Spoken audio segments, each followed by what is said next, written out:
En el nombre del Padre, y del Hijo, y del Espíritu Santo. Dios te salve María, llena eres de gracia, el Señor es contigo. Bendita tú eres entre todas las mujeres, y bendito es el fruto de tu vientre, Jesús. Santa María, Madre de Dios, ruega por nosotros pecadores, ahora y en la hora de nuestra muerte. Amén. Gloria al Padre, al Hijo y al Espíritu Santo.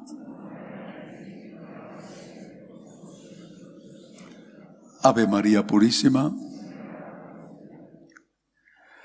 Estamos en las puertas ya de empezar el Adviento y por lo tanto casi en las puertas de la Navidad. En muchos sitios seguramente ya han empezado a poner la iluminación navideña en las calles y es posible que las amas de casa más previsoras hayan empezado también a preparar, a comprar la comida especial para estos días.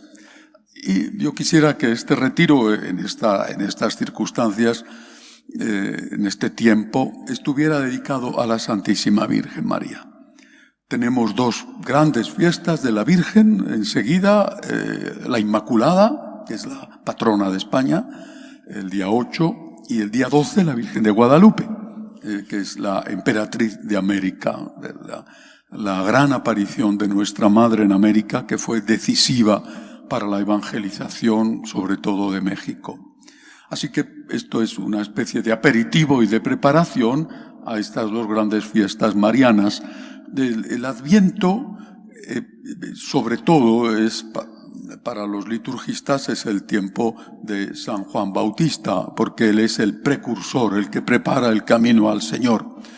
Pero estos lo hacen los liturgistas, seguro tienen sus motivos, pero el Adviento debería de ser sobre todo el tiempo de la Virgen, porque la que prepara el camino al Señor es la Virgen María. Sin ella no había habido nacimiento ni concepción, por lo menos el Hijo de Dios, segunda persona de la Santísima Trinidad, es eterno, obviamente, pero no se habría hecho hombre.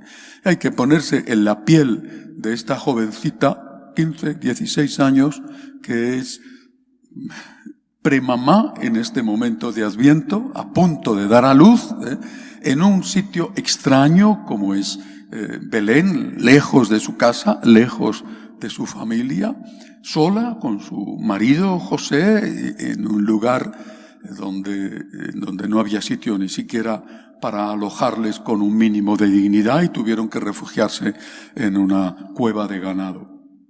María es la protagonista y por eso quiero que esta meditación ya en las puertas del Adviento la tenga a ella como ejemplo.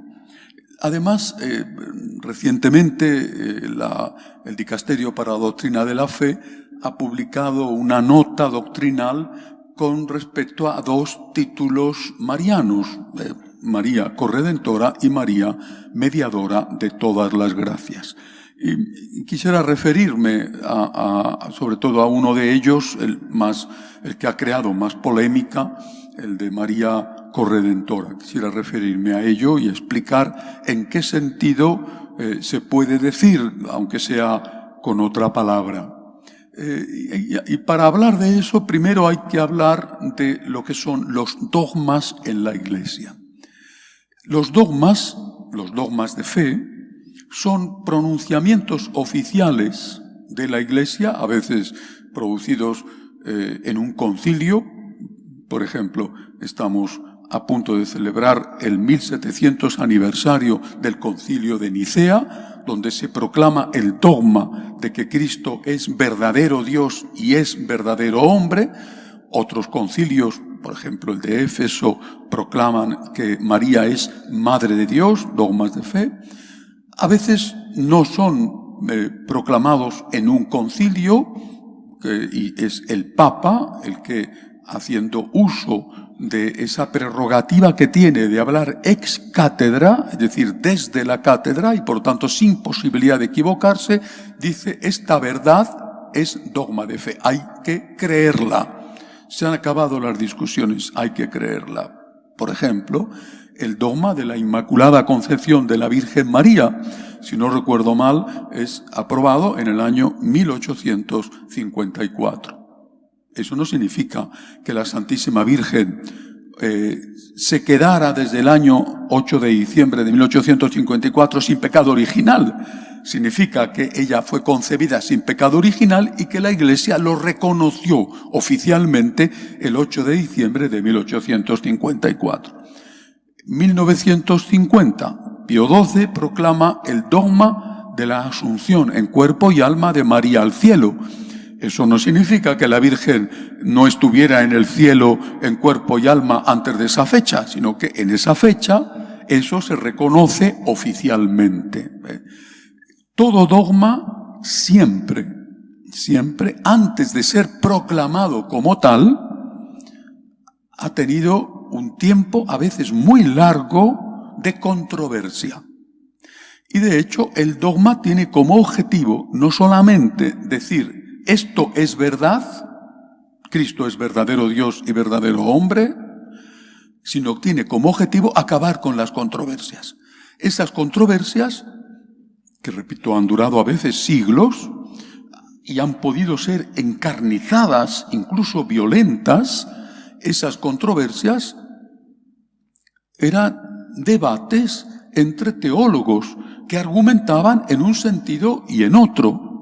Un teólogo gigante, no sé si el mayor, quizá el mayor, que ha tenido la Iglesia, como Santo Tomás de Aquino, por ejemplo, estaba en contra del dogma de la Inmaculada Concepción. Él no podía entenderlo y fue muy costoso, muy empeñativo conseguir que la Iglesia proclamara tan tarde, 1854, que María había sido concebida sin pecado original. Es decir, los dogmas vienen precedidos siempre por discusiones de los teólogos y al proclamarlo como tal se termina la discusión. Nadie puede decir que no está de acuerdo con un dogma porque inmediatamente se sitúa fuera de la Iglesia católica. Hay dogmas que han provocado cismas. Es decir, después de enunciarse ese dogma, una parte de la Iglesia se ha marchado y ha constituido otro tipo de Iglesia.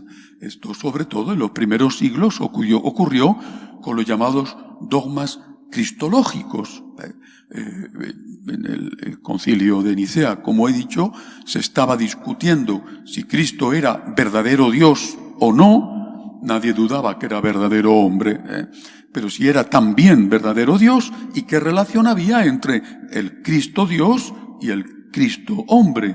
Y bueno, en el concilio hay un enfrentamiento físico entre un obispo, San Nicolás de Bari, y el que defendía que Cristo no era verdadero Dios, sino una especie de semidios, Arrio. Hay un enfrentamiento físico y San Nicolás de Bari, obispo, se levanta y le pega, según la tradición, porque entonces, claro, pero vamos, según recoge la tradición, le pega una paliza a Arrio allí delante de todos.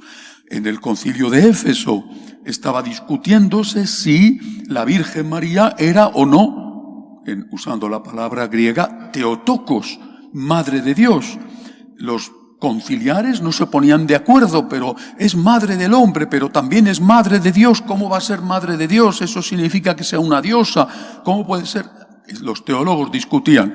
En un momento dado, según la tradición, el pueblo entró violentamente en la iglesia donde se discutía y, eso la tradición lo dice, le pegó una paliza a los teólogos que negaban que María era madre de Dios. Al grito de Theotokos, en griego, porque se hacía en Éfeso, que era en Grecia, al grito de Theotokos entraron y dijeron, aquí se acabó la discusión, María es madre de Dios. Es decir, cuando hay un dogma es porque se ha debatido antes mucho, a veces incluso violentamente, os he puesto 2 ejemplos, y la Iglesia dice, esto hay que terminarlo. Hemos escuchado a los que están a favor, hemos escuchado a los que están en contra, y decimos, en un concilio o un papa, haciendo uso el ser es cátedra, decimos que esto es así. Cuando eso se hace, no todos que están de acuerdo. Los arrianos fundaron su propia iglesia y los seguidores de Arrio se fueron de la iglesia católica, y hubo un momento en que la mayoría de los obispos eran arrianos, es decir, no creían en la divinidad de Jesucristo. Muy pocos obispos permanecieron siendo católicos.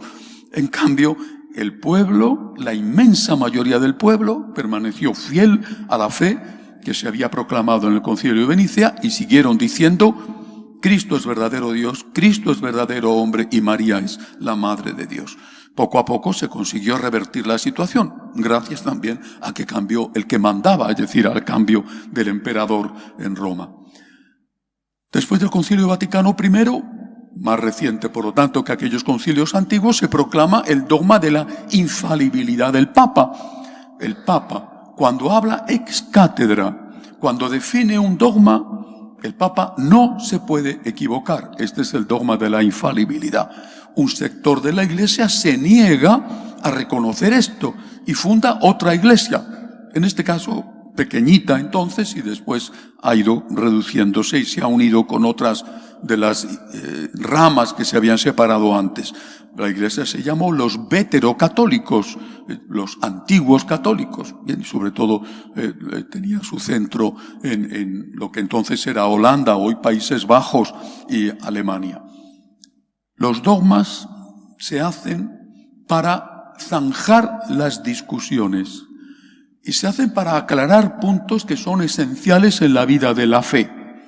Así que no debemos preocuparnos, ni escandalizarnos, ni insultar a nadie porque diga yo esto no estoy de acuerdo, hasta que no se proclama un dogma. La nota doctrinal del Vaticano no es un dogma de fe.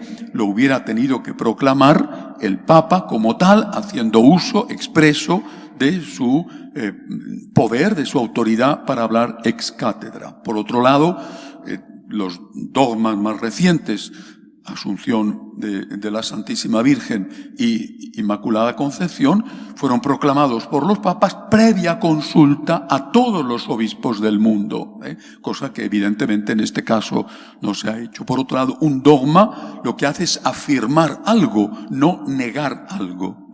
Un dogma dice: esto es así, lo que sea. Cristo es Dios, María es Madre de Dios, María es siempre virgen.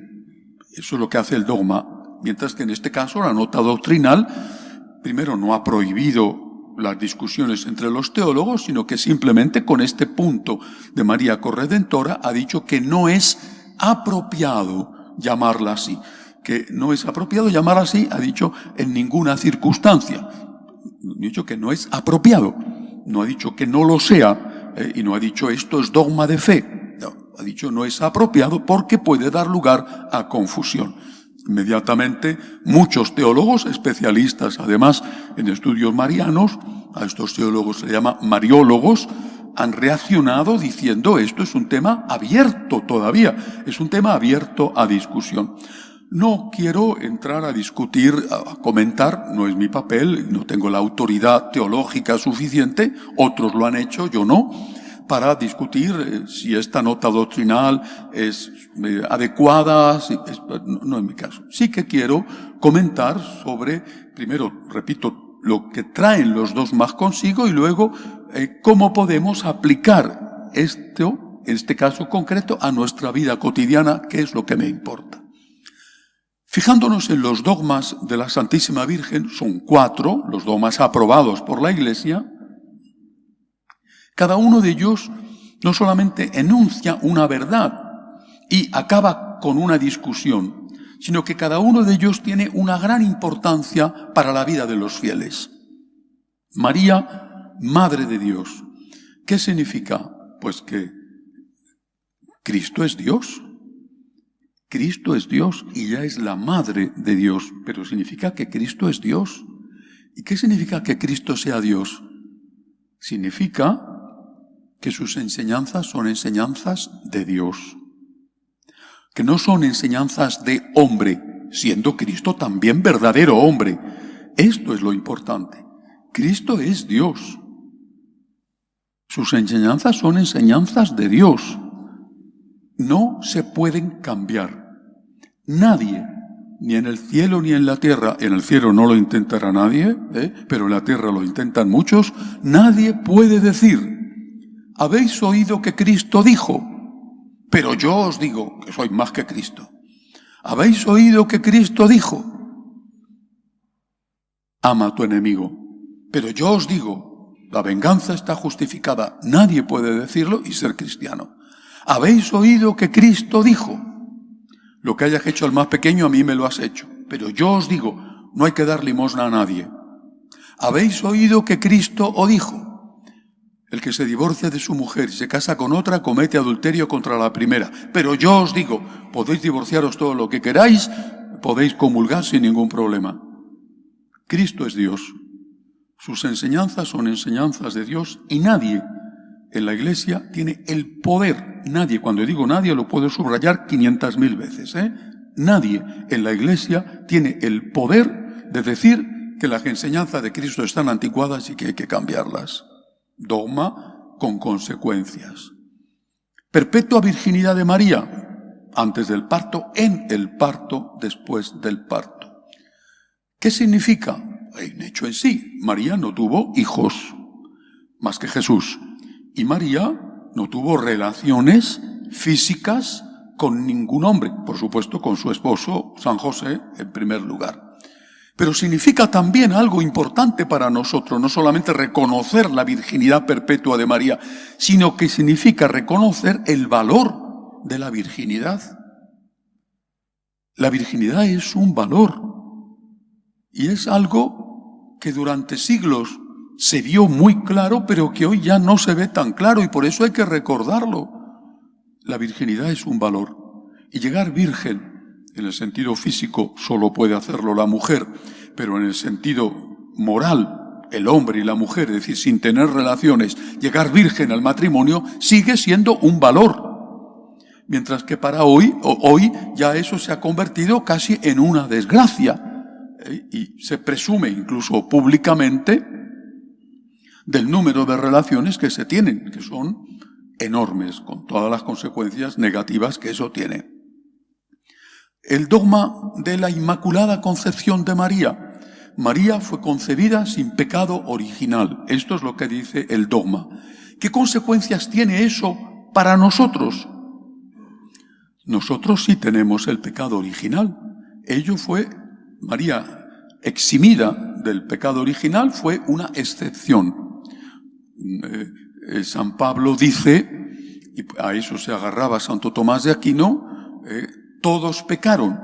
La escuela franciscana dice, a una persona se la puede curar después de contraer la enfermedad o antes de contraerla. María recibe la gracia de Dios.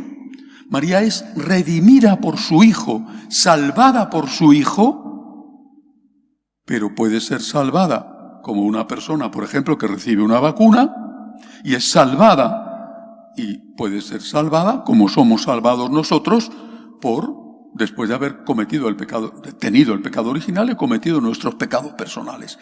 Pero ¿qué importancia tiene que María sea la Inmaculada? Pues que nuestra Madre Inmaculada nos está mostrando un camino, el camino de la lucha por la santidad. Y nos está mostrando cómo debe de ser ese camino. El camino de la lucha por la santidad se hace intentando seguir siempre la voluntad de Dios como hizo María. No somos inmaculados porque tenemos el pecado original, pero podemos, con la gracia de Dios, vernos libres del pecado personal. Y si no somos capaces ni siquiera de eso, podemos acogernos a la misericordia divina con la confesión y volver a empezar. El dogma de la Inmaculada no solamente proclama, por lo tanto, algo honroso para nuestra Madre, sino que también nos está diciendo, tú eres hijo de tu Madre, tú eres hijo de la Virgen, tú tienes el pecado original, pero puedes con la gracia de Dios evitar hacer pecados personales, o puedes con la misericordia de Dios volver a empezar y recibir el perdón de esos pecados. El dogma de la asunción de la Santísima Virgen al cielo. María está en cuerpo y alma en el cielo. ¿Qué significa? Para nosotros significa, en primer lugar, que el cielo existe. Significa que hay resurrección, y que hay resurrección de la carne también. Que la resurrección de los muertos no es solo resurrección del alma, sino que también es resurrección de la carne. Que habrá carne resucitada. ¿Cómo será? Pues no lo sé. Y la Iglesia nunca ha dicho, pues mira, cuando resucitemos tendremos el cuerpo de los 18 años. Pues nunca lo ha dicho, ¿no? No lo sabemos. Sabemos que Cristo resucitado es tocado por María Magdalena, que se abraza a sus pies, tocado por Santo Tomás, cuando al final no llega a cerrón, mete el dedo en el agujero de los clavos. Cristo resucitado come un pescado, es decir, es carne gloriosa. ¿Cómo será? Pues no lo sabemos. Será distinto. María Magdalena no le reconoce y le había estado enterrando ella, amortajando ella 2 días antes y no le reconoce. Es otra cosa. Su carne será diferente, pero es él. Y de hecho es muy bonito y muy significativo que María sí le reconozca con la voz. Cuando él le llama María, con la ternura con la que debía de pronunciar esa palabra cuando se refería a ella. Y entonces ella le reconoce. Quizá porque la voz es lo que menos nos cambia. Bueno, a los hombres nos cambia cuando dejamos la infancia, ¿verdad? Pero no lo sé. Pero hay carne gloriosa, hay carne resucitada. Y este es un dogma de la Iglesia que pronunciamos en el credo. No solamente es la resurrección de los muertos, sino la resurrección también de esos muertos con cuerpo y con alma. Y ese cuerpo y esa alma resucitados recibirán los dos el premio y el castigo. Esta es la doctrina oficial de la Iglesia en la que creemos, y esto lo deducimos del dogma de la asunción de María en cuerpo y alma al cielo. Aparte de que eso nos garantiza que nuestra madre, que fue entregada por Jesús a San Juan, que nos representaba a todos, no solamente como madre suya, sino como madre nuestra madre está en el cielo, intercediendo siempre por nosotros. María, que media, que intercede por sus hijos, que somos nosotros. Y que no solamente intercede por los hijos que se lo merecen, porque una madre sigue siendo madre de ese hijo, aunque el hijo sea un desastre, y sigue queriendo a ese hijo, y incluso es posible que hasta le quiera más, porque se da cuenta de que es el más débil o el que más necesita de ayuda. Los dogmas, por lo tanto, son verdades que ponen fin a discusiones. No es ningún problema, no hay que alarmarse, no hay que insultar a nadie porque haya discutido ese dogma, incluso porque después no haya sido aprobado. Pongo el ejemplo de Santo Tomás, es un santo gigantesco. Santo Tomás de Aquino estaba en contra del dogma de la Inmaculada. A nadie se le ocurre decir es menos santo por eso. No, al contrario, él como dominico tenía un grandísimo amor a la Virgen y rezaba lo mismo que su fundador Santo Domingo, el rosario, y lo proclamaban por todos los lados. Y no digamos el amor de Santo Tomás a la Eucaristía, con aquellas maravillosas letras que compuso a petición del Papa sobre la Eucaristía presente en el Santísimo fuera de la misa. Vamos ahora al tema de la corredentora. Pongo un ejemplo. Un piloto de carreras. Vale. Él es el piloto de carreras, uno de los pilotos de carreras españoles. Ya está un poco venido a menos el hombre, pero bueno, ese piloto de carreras. Cuando va en su coche, lleva a un copiloto. Y se dice así, el copiloto. El copiloto no es el piloto. El piloto es el piloto. Pero lleva a su lado un copiloto. ¿Ya? Por tanto, en nuestro lenguaje, En nuestro idioma, no sé en otros idiomas, pero en nuestro idioma, poner el prefijo co a algo implica una condición subalterna, condicionada. El copiloto es el ayudante del piloto, no es el piloto. En el caso de Cristo nuestro Señor, creo que eso es el objetivo principal de la nota doctrinal. Tiene que quedar claro, y por otro lado, siempre ha estado claro, me parece a mí, tiene que quedar claro que Cristo es el único redentor del ser humano. El único redentor. Es el único salvador. Solo Cristo nos redime y solo Cristo nos salva. La Virgen María, ¿en qué sentido se podría decir, en qué sentido lo han dicho hasta ahora los teólogos que han defendido esto? ¿En qué sentido? En el sentido de colaboradora, de cooperadora, colaboradora. No en el sentido de que la Virgen María sea redentora con Jesús, como si a la redención de Jesús le faltara algo. María es colaboradora.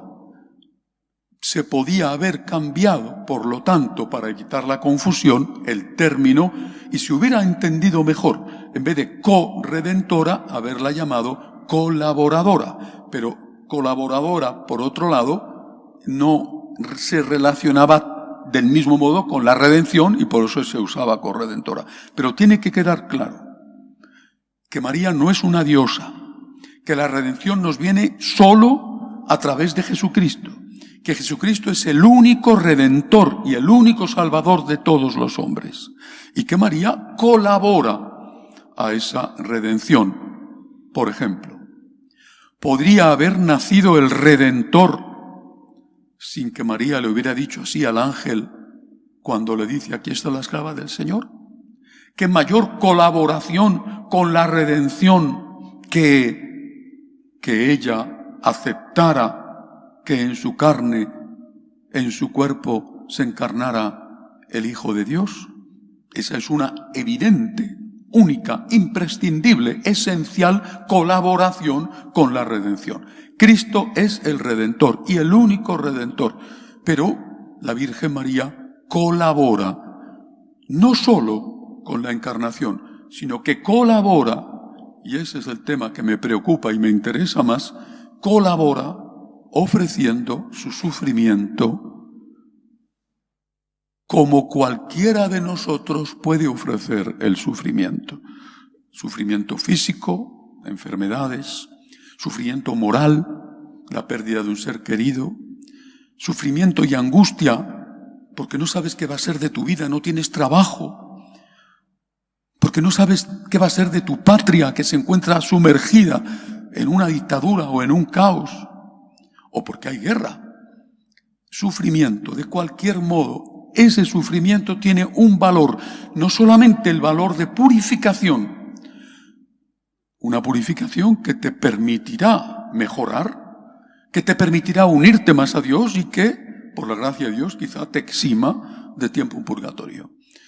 Pero no solamente purificación, ni tampoco solo unión con el Cristo crucificado, sino también colaboración con el Cristo Redentor. Y esto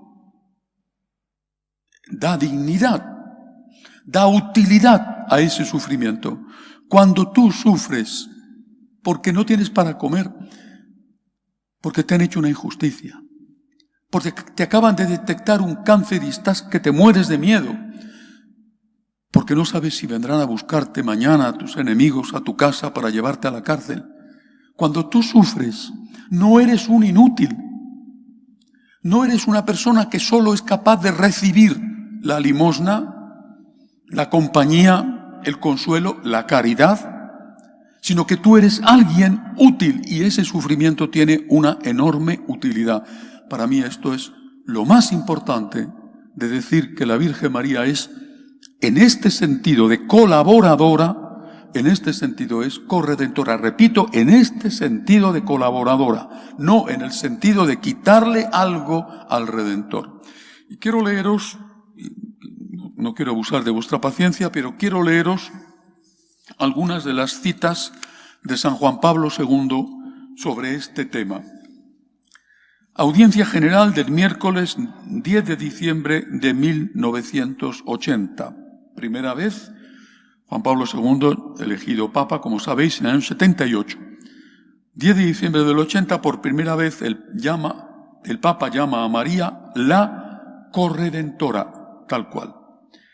Audiencia General del miércoles 8 de septiembre de 1982 afirma: María, aunque concebida y nacida sin mancha de pecado, participó de manera admirable en los sufrimientos de su divino Hijo para ser la corredentora de la humanidad.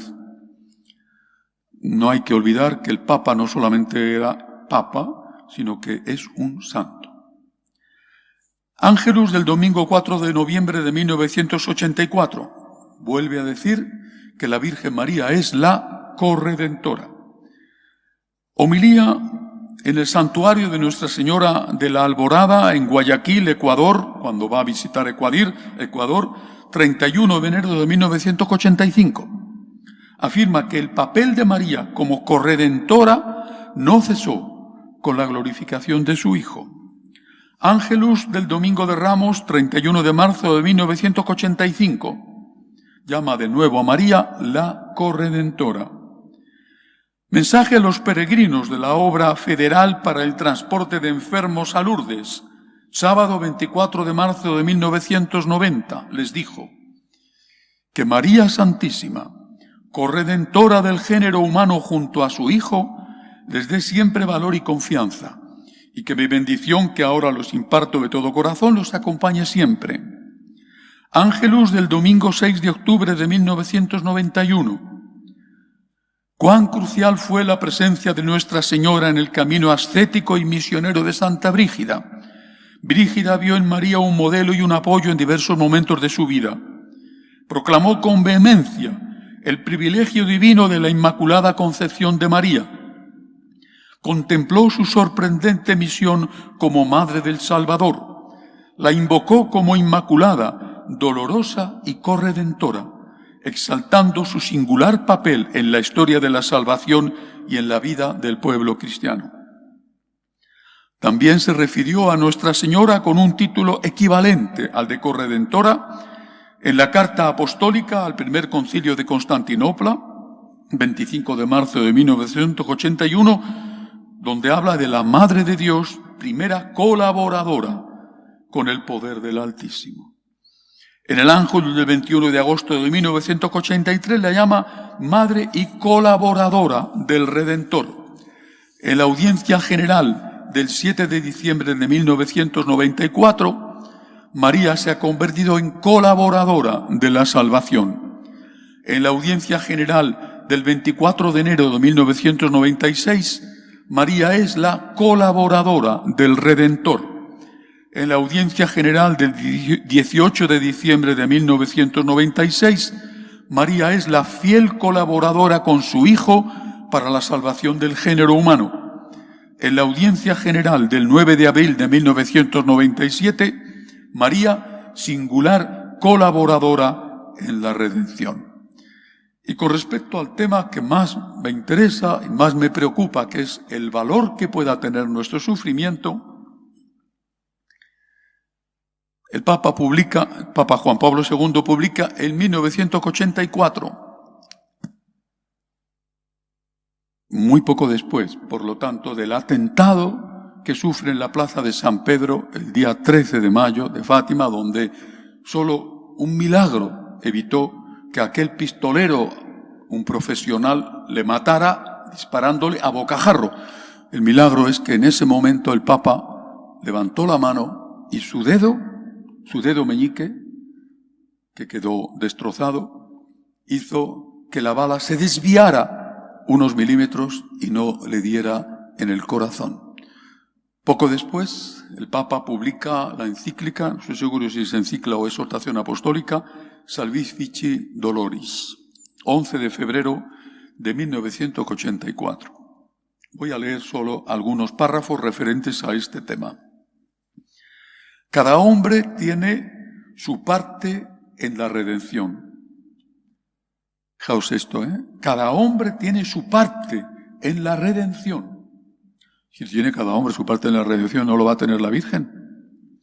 Todos también están llamados a compartir ese sufrimiento, el sufrimiento de Cristo en la cruz que nos redime, a través del cual se logró la redención. Está llamado a participar en ese sufrimiento, mediante el cual todo sufrimiento humano también ha sido redimido. Al realizar la redención a través del sufrimiento, Cristo al mismo tiempo elevó el sufrimiento humano al nivel de redención. Por tanto, son palabras de un Papa Santo. Por tanto, todo hombre en su sufrimiento también puede convertirse en un participante del sufrimiento redentor de Cristo. Ese era el número 19. Número 24. Sin embargo, las experiencias del apóstol, está hablando de San Pablo, que comparte los sufrimientos de Cristo, van aún más allá. En la carta a los Colosenses, capítulo 1, versículo 24, leemos las palabras que constituyen casi la última etapa del viaje espiritual en relación con el sufrimiento. San Pablo escribe: por eso me alegro en los sufrimientos que sufro por vuestro favor, y cumplo en mi carne lo que falta en las aflicciones de Cristo por causa de su cuerpo, que es la Iglesia. Cumplo en mi carne lo que falta. Y en otra carta pregunta a sus destinatarios: ¿no sabéis que vuestros cuerpos son miembros de Cristo? Y ahora añade el Papa: en el misterio pascual, Cristo comenzó la unión con el hombre en la comunidad de la Iglesia. El misterio de la Iglesia se expresa en esto, que ya en el acto del bautismo, que la configura a Cristo, y luego mediante su sacrificio, sacramentalmente a través de la Eucaristía, la Iglesia se construye espiritualmente continuamente como el cuerpo de Cristo. En este cuerpo, Cristo quiere unirse con todos los hombres y de una manera especial está unido con los que sufren. Las palabras citadas de la carta a los Colosenses, las que os acabo de leer, atestiguan el carácter excepcional de esta unión, porque aquel que sufre en unión con Cristo, así como el apóstol Pablo soporta sus tribulaciones en unión con Cristo, no solo extrae de Cristo esa fuerza de la que hemos hablado antes, sino que también completa con su sufrimiento lo que falta en las aflicciones de Cristo. En este contexto evangélico se enfatiza especialmente la verdad sobre el carácter creativo del sufrimiento. El sufrimiento de Cristo creó el bien de la redención del mundo. Este bien en sí mismo es inagotable e infinito. Aunque San Pablo dice lo que falta, no significa que falte porque no fuera suficiente. Cristo es el único redentor y su sufrimiento es, lo dice el Papa, inagotable e infinito. Ningún hombre puede añadir nada a ello. Sin embargo, al mismo tiempo, en el misterio de la Iglesia como su cuerpo, Cristo en cierto sentido abrió su propio sufrimiento redentor a todo sufrimiento humano. En la medida en que el hombre se convierte en un participante de los sufrimientos de Cristo, en cualquier lugar del mundo y en cualquier momento de la historia, completa a su manera ese sufrimiento a través del cual Cristo provocó la redención del mundo. Sigue diciendo el Papa: ¿significa esto quizá que la redención realizada por Cristo no está completa? No. Esto solo significa que la redención lograda por el amor satisfactorio permanece constantemente abierta a todo amor que se expresa en el sufrimiento humano. En esta dimensión, en la dimensión del amor, la redención ya lograda hasta el final se logra, en cierto sentido, constantemente. Cristo hizo la redención por completo y hasta el final. Al mismo tiempo, sin embargo, no la cerró en este sufrimiento redentor a través del cual se produjo la redención del mundo. Cristo se abrió desde el principio y se abrió constantemente a todo sufrimiento humano. Sí, para formar parte de la esencia misma del sufrimiento redentor de Cristo que requiere para ser completado sin cesar. De este modo, con tanta apertura a todo sufrimiento humano, Cristo provocó la redención del mundo con su propio sufrimiento. De hecho, al mismo tiempo, esta redención, aunque se cumpla en toda su plenitud con el sufrimiento de Cristo, vive y se desarrolla a su manera en la historia humana. Vive y se desarrolla como el cuerpo de Cristo que es la Iglesia, y en esta dimensión, todo sufrimiento humano, por unión en amor con Cristo, completa el sufrimiento de Cristo. La completa igual que la Iglesia completa la obra redentora de Cristo. El misterio de la Iglesia, de ese cuerpo que también completa en sí mismo el cuerpo crucificado y resucitado de Cristo, indica al mismo tiempo ese espacio en el que los sufrimientos humanos completan los sufrimientos de Cristo. Solo en este rayo y en esta dimensión del cuerpo de la Iglesia, que se desarrolla continuamente en espacio y tiempo, se puede pensar y hablar de lo que falta en los sufrimientos de Cristo. Además, el apóstol enfatiza claramente esto cuando escribe sobre completar lo que falta en los sufrimientos de Cristo en favor de su cuerpo, que es la Iglesia. Difícil de entender, quizá si se entiende solo con la cabeza, pero no si se entiende con el corazón. Tus sufrimientos valen. Tus sufrimientos son útiles. Si los ofreces unido a Cristo, si los abrazas como Él abrazó la cruz, son útiles como lo son útiles el sufrimiento del cuerpo místico de Cristo, que es la Iglesia. Y además son útiles y puedes hacerlos útiles para los tuyos. Por ellos me santifico, dice Jesús. Y nosotros podemos ofrecer nuestros sufrimientos por los nuestros. No penséis que no tienen valor. Sea un pequeño alfiler, o sea la espada del verdugo cuando te corta la cabeza. Puedes decir, Señor, te lo ofrezco unido a ti, abrazado a ti, aceptándolo con alegría a pesar de que el dolor es terrible. Te lo ofrezco. ¿Por quién? Por mis hijos que están lejos de ti, que viven en pecado, que han perdido la fe. Por mi patria, por esa persona que conozco y está sufriendo, por los motivos que sean. Yo, Señor, lo abrazo y te lo ofrezco. El sufrimiento tiene un valor inmenso cuando se une a Cristo. No porque falte algo, lo aclara San Juan Pablo II. No porque falte algo al sufrimiento de Cristo, sino porque Él ha querido unirnos a ese sufrimiento y unirnos a esa redención, que sin nuestro sufrimiento ya estaría completa. Imaginaos alguien que te ayuda y que te da lo necesario, pero viene otra persona y te da una propina. Ya tenías lo necesario. Lo necesario es el sufrimiento de Cristo, único redentor de la humanidad. Pero tu sufrimiento, unido al de Cristo, completa de esta forma espiritual, porque así lo ha querido Cristo, completa ese sufrimiento. Cristo ha querido unirnos a su redención, no porque falte algo, sino porque quiere hacernos partícipes de esa labor redentora. Y si esto se dice de cualquiera de nosotros, ¿no se va a poder decir de la Virgen? Ella no sufrió los latigazos, ella no sufrió los clavos en su carne, ella no sufrió la corona de espinas. Cualquiera que ame, y por supuesto una madre, sabe perfectamente que se hubiera cambiado por su hijo,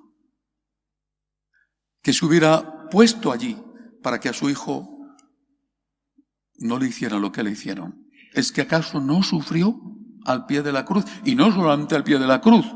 Pensemos en la llegada a Belén, sin sitio en la posada, o cuando le llegaban los rumores, estando en Nazaret, de que a su hijo le perseguían. María es colaboradora en la redención.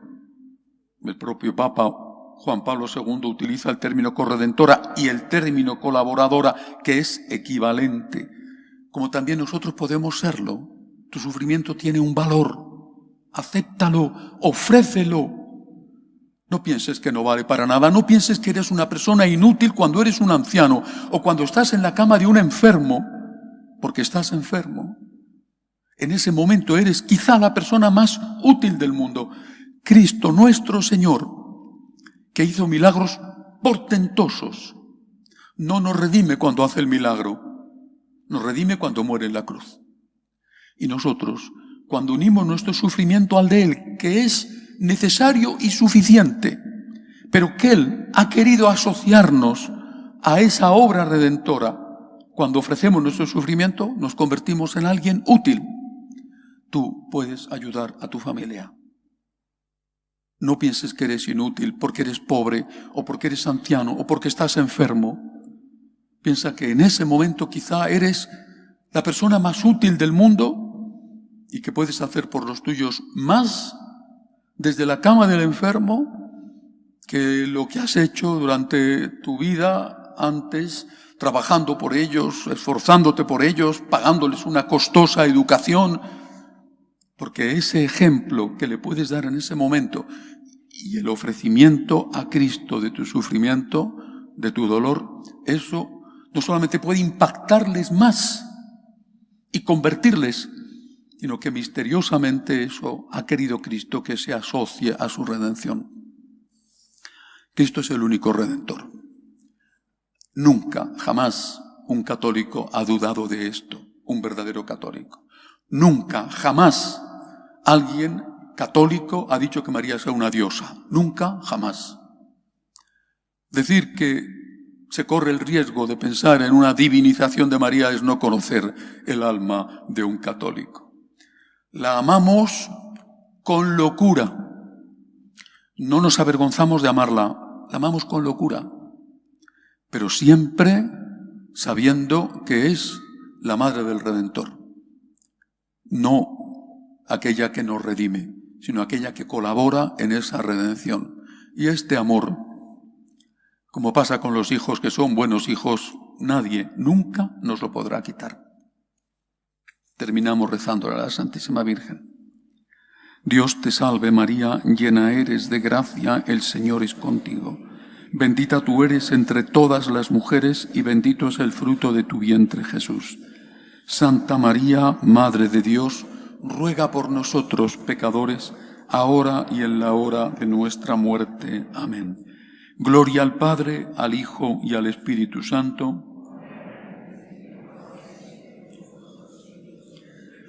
Quiero terminar leyendo una oración que se reza al empezar el día como ofrecimiento de obras, que fue escrita por un sacerdote francés, François Xavier Gautrelet, en 1844.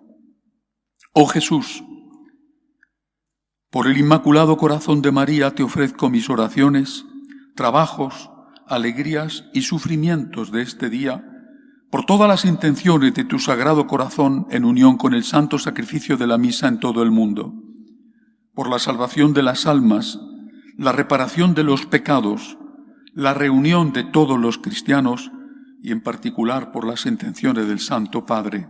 Amén.